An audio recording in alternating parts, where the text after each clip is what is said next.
Sí, los cuadros están en el video. Y después están los textos argumentativos.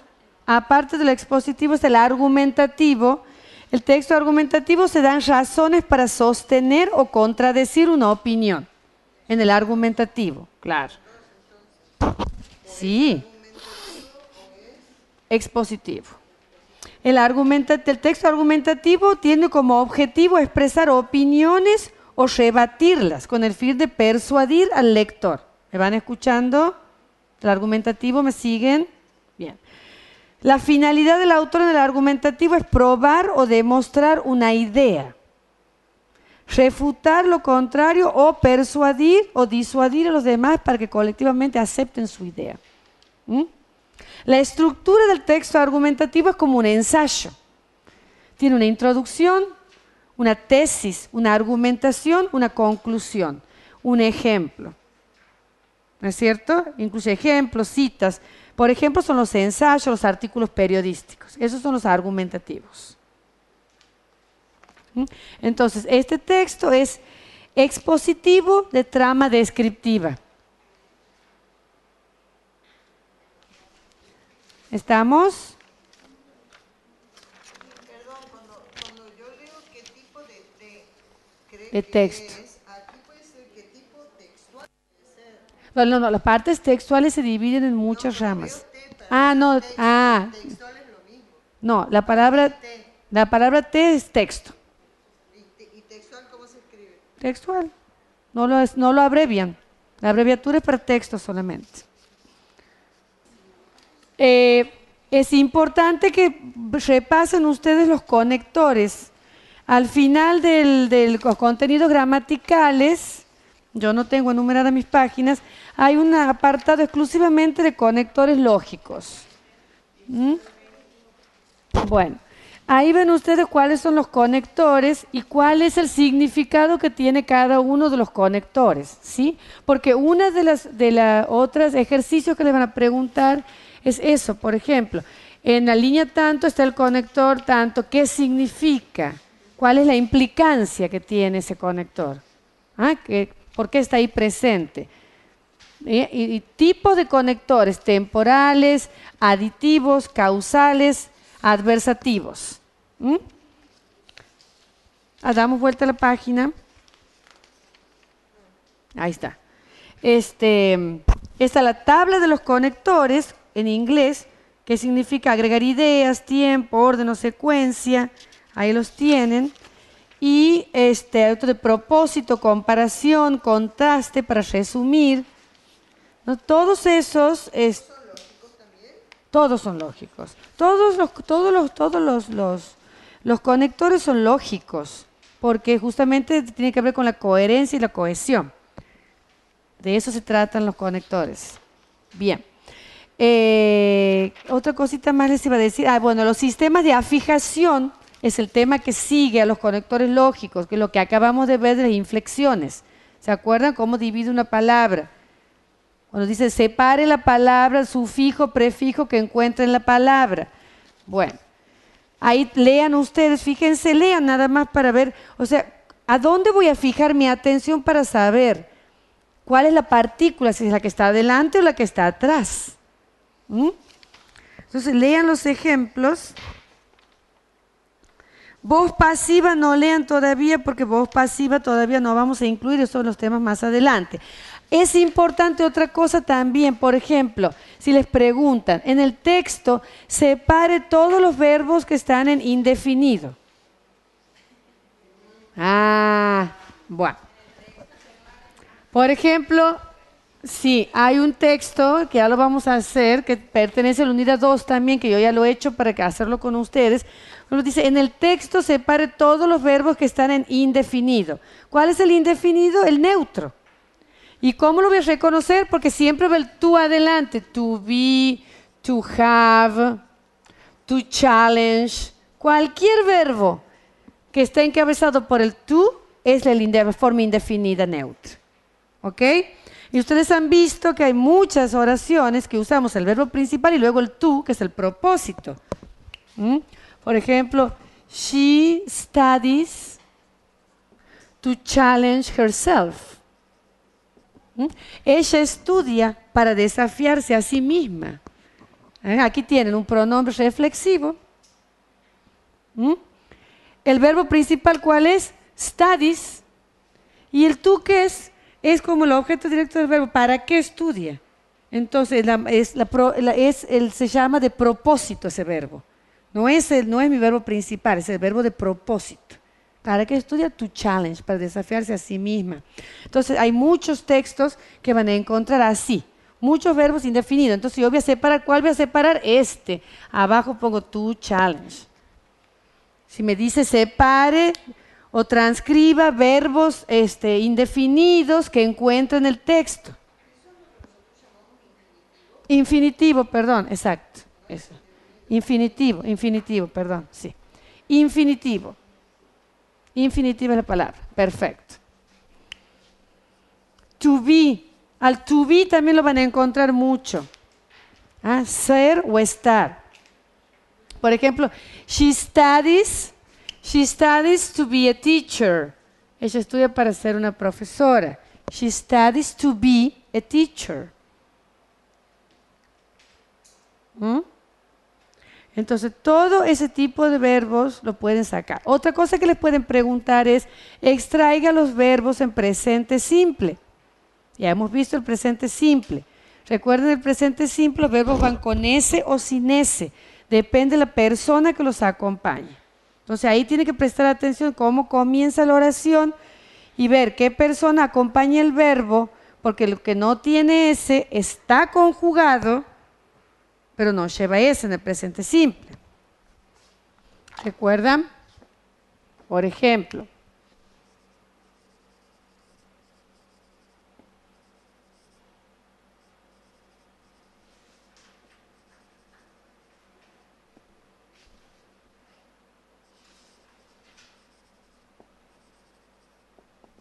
ejemplo, si encuentro un texto, they study the new theories.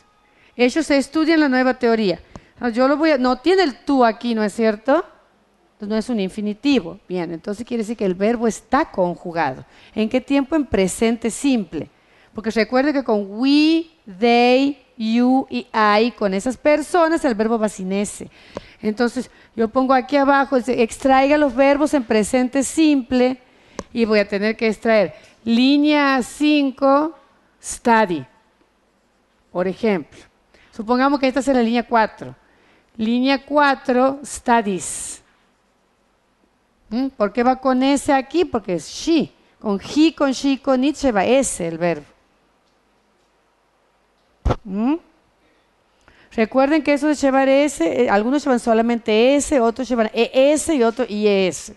Ahí está en el contenido gramatical. Bien. Otra cosa que tenemos que ver en los contenidos gramaticales. Están los pronombres demostrativos. Bien, ¿han visto el tema de los pronombres, Silvia? Bien. Hay muchas palabras que se llaman pronombres, ¿no es cierto? Y que funcionan de manera diversa. Dice, este también es pronombre, pero esto no es una palabra interrogativa, pero este no es un adjetivo, y también se llama pronombre, sí.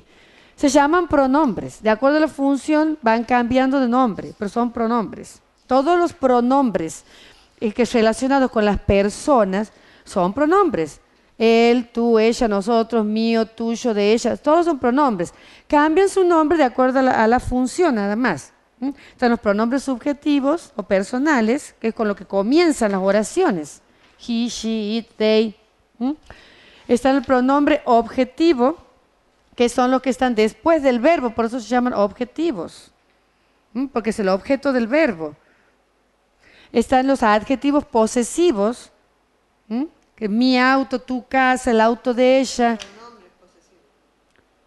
No, los adjetivos posesivos. His, her, también son pronombres, pero les llamamos adjetivo porque está delante del sustantivo y lo está premodificando. Por eso, posesivos. Entonces, esos también son pronombres, se llaman adjetivos posesivos porque está delante. Por ejemplo, his car, su auto. Your car, tu auto. My car, ese his, her, my, son los adjetivos posesivos. Están modificando car, auto. Bien. Bien, es en forma de repaso. Después tenemos otros pronombres, tenemos los pronombres demostrativos. Ustedes, estoy trabajando con esto en la mano, ¿no? Síganme. Contenidos gramaticales, no estoy sacando de ninguna nube de cloud virtual, ¿no? Lo tengo aquí en la mano. Porque lo tiene dentro de los adjetivos. Pero es el pronombre. En los pronombres demostrativos, los demostrativos es el this, esto. These, estos. That, aquello. O those, aquellos. Son pronombres demostrativos. Bien. Cuando una oración nos confunde, ayer hemos hecho unas oraciones con el verbo to be. El verbo to be se llama también linking verb. Link significa unir. El verbo to be es un verbo que une. Por ejemplo,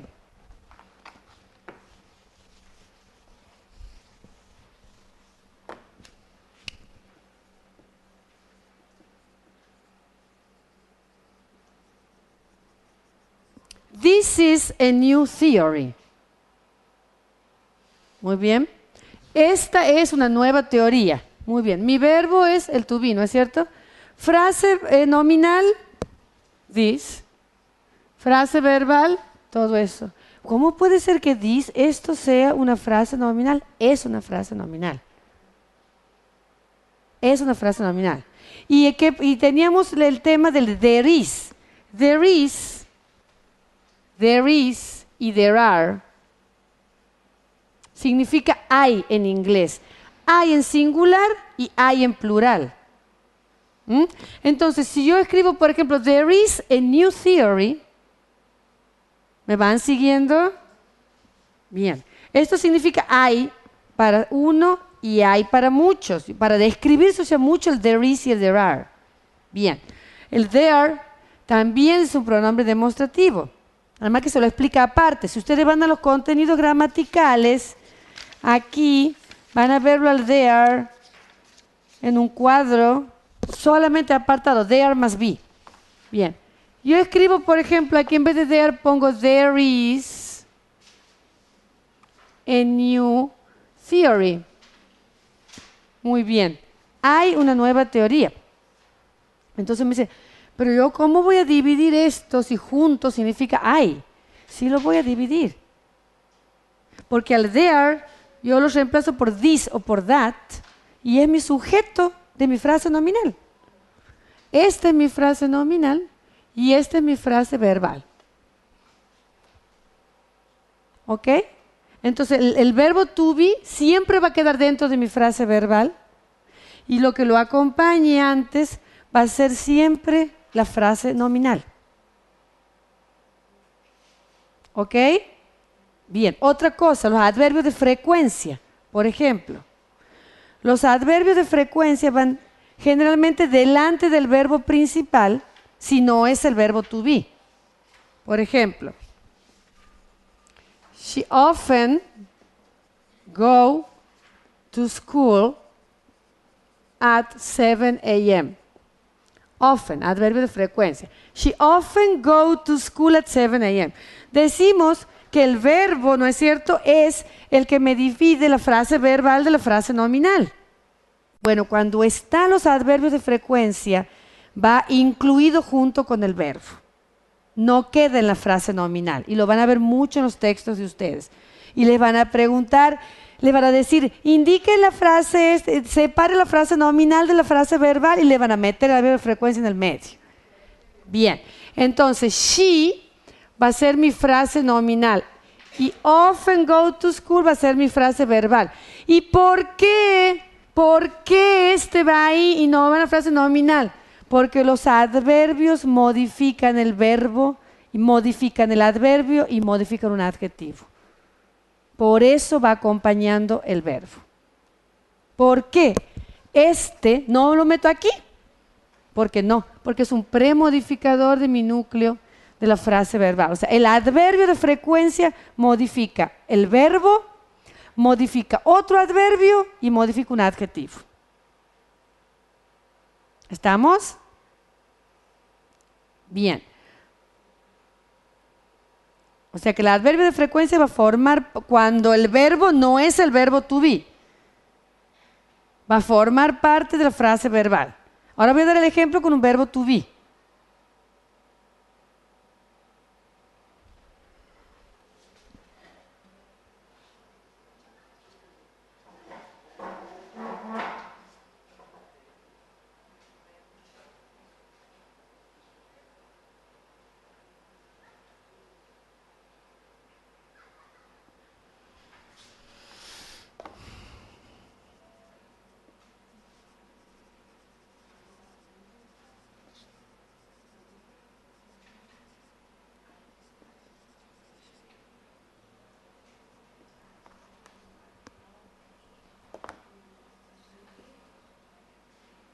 Ok. Bueno, y aquí va el ejemplo con el verbo to be. She is always at school at 7 a.m. Miren cómo ha cambiado el lugar del adverbio de frecuencia. En vez de estar delante del verbo, está detrás del verbo. Está como más ordenado. ¿Ah? Entonces ahí no tengo ninguna contradicción. She es mi frase nominal, is always at 7 va a ser mi frase verbal. Mi núcleo es is, always que va a ser un post-modificador de mi verbo to be. Adverbio de frecuencia, post-modificador. At school, at ¿qué es? At, for, of. ¿Cómo se llaman esas preposiciones? Entonces, ¿cómo se llama todo esto? Una frase preposicional. Recuerden entonces, este otro post-modificador, todo lo que empiece con at, in, of, for, son frases preposicionales. Post-modifican.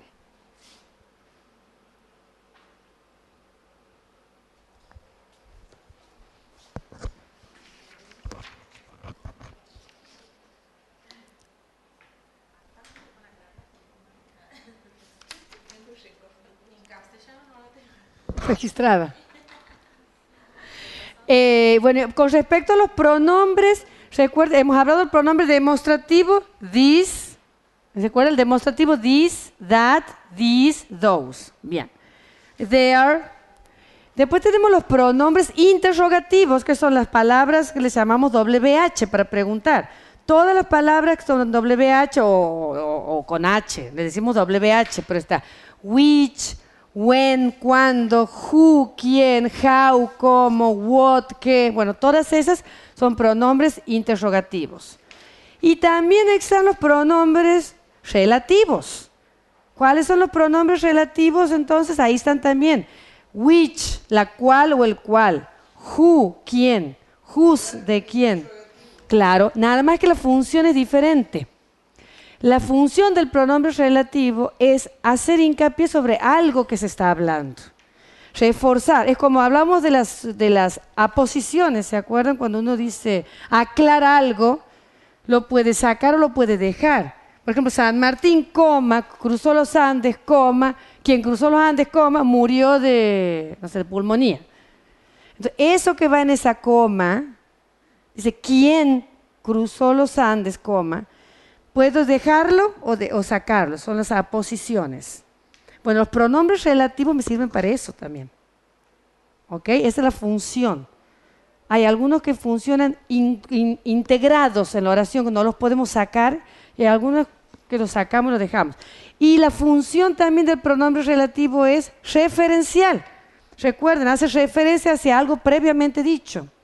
Los pronombres personales, todos esos pronombres que hemos visto, los adjetivos posesivos, pronombre personal, pronombre objetivo, bueno, la función es referencial, las palabras que hacen referencia hacia algo previamente dicho. Los demostrativos hacen referencia también generalmente a algo que se va a decir más adelante o antes también. Los pronombres relativos, which, who, whom, también son palabras referenciales de algo que se ha dicho antes. Y están pegaditos a lo que se dice, ¿se acuerdan? Los textos de Pedagogy y todo eso. Students, who, tal cosa.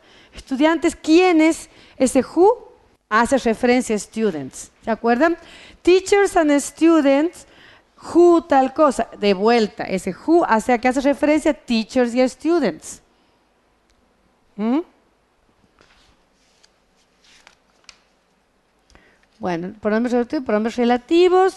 Bueno, los plurales de los sustantivos, ya los conocemos. Plurales, bueno. Bueno, yo creo que y con eso hemos abarcado un repaso general para el práctico de mañana. No es complicado el texto de mañana. Y bueno, van a andar muy bien, no van a tener ningún problema. Y lo único sí, no se compliquen la existencia con... lo importante sí es que sepan, por ejemplo, lo importante es saber un artículo, por ejemplo, cuando es definido o indefinido, no es solo porque pueda yo esperar que ustedes lo pongan, sino porque en la consigna es la cosa. La consigna, ahí está la trampa. La consigna va a decir, extraiga de la línea 7 un artículo definido y un indefinido. Y ahí está la trampa. ¿No? No es como, digo, a ver, separen la frase nominal, ¿cuáles son los premodificadores? Usted pone artículo, adjetivo, bueno. Ahí usted artículo, bueno, ahí aclarame qué artículo. Pero yo sé por lo menos que han reconocido un artículo, al menos saben que es artículo. Pero si ya específicamente les pide una cosa, ahí ya tienen que saber qué es. El texto es muy simple. Lo que hemos hecho hoy es más complicado que el texto de mañana. Están totalmente familiarizadas, por eso lo he elegido. Están totalmente familiarizadas. La configuración y el formato es totalmente familiar. Todos los ejercicios, así que eso es lo que se llama validity de un test.